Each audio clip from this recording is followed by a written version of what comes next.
Shalom, shalom, alléluia, que le nom de Jésus soit glorifié.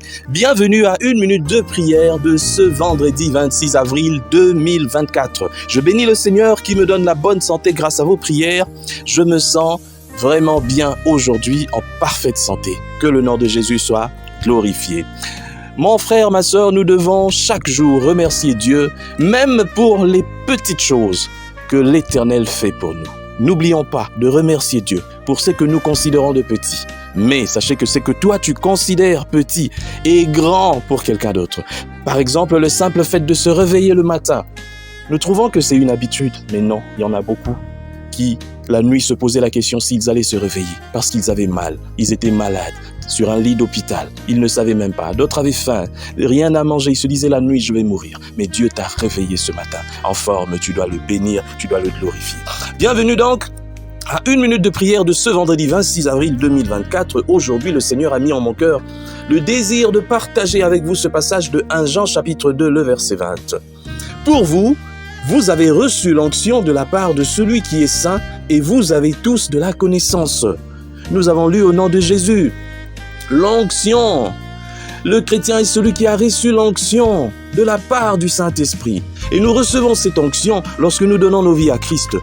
Dès l'instant où je donne ma vie à Christ, où j'abandonne le péché, je prends cette décision, je dis Seigneur, je m'abandonne à toi. Dès aujourd'hui, je prends la décision de me remettre à toi, d'abandonner ma vie à toi, de laisser le péché, de ne plus vivre selon moi-même, mais de vivre selon toi. Et le Saint-Esprit descend sur nous.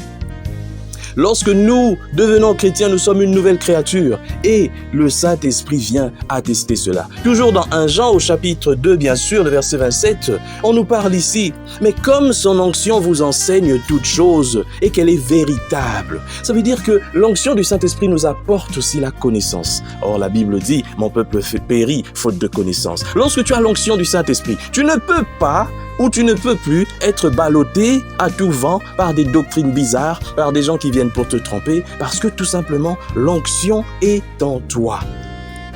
Et la Bible dit dans les psaumes 92, 10, « Et tu me donnes la force du buffle, je suis arrosé avec une huile fraîche. » Oh, gloire à Dieu. Nous recevons la force du buffle lorsque nous sommes arrosés d'une huile fraîche. Et ça, c'est l'onction.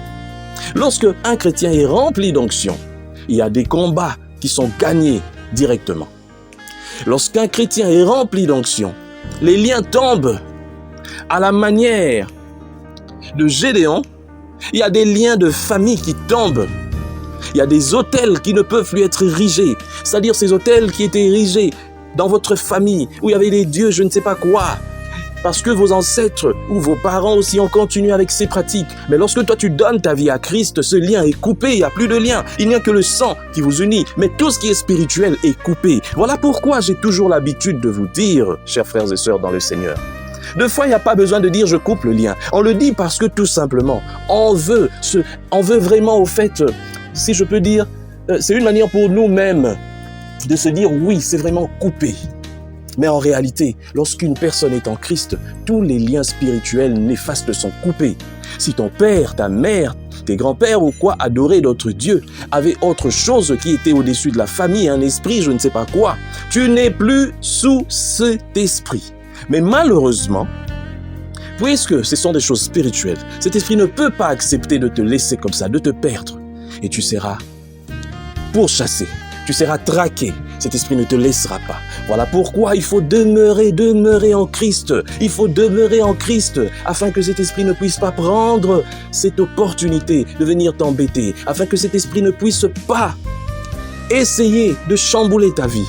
Voilà pourquoi, deux fois, nous faisons des prières d'autorité pour dire que je me lève contre tout esprit, que ce soit du côté de mon père, que ce soit du côté de ma mère. S'ils ont eu à traiter quelconque alliance avec un esprit autre que le Saint-Esprit, je me désengage de cela. C'est un héritage que je refuse au nom de Jésus. Cet héritage, je le refuse. Il y a des héritages, tu n'es pas obligé d'accepter un héritage. On peut te laisser des choses, mais que tu peux refuser aussi. Alors, l'héritage spirituel, tant que c'est un héritage qui n'est pas lié au Saint-Esprit, tu dois le refuser. Et aujourd'hui, tu dois prendre la peine de refuser cet héritage. Je te donne l'opportunité aujourd'hui de sortir de tout lien de famille qui t'enchaîne. Au nom de Jésus, nous prions.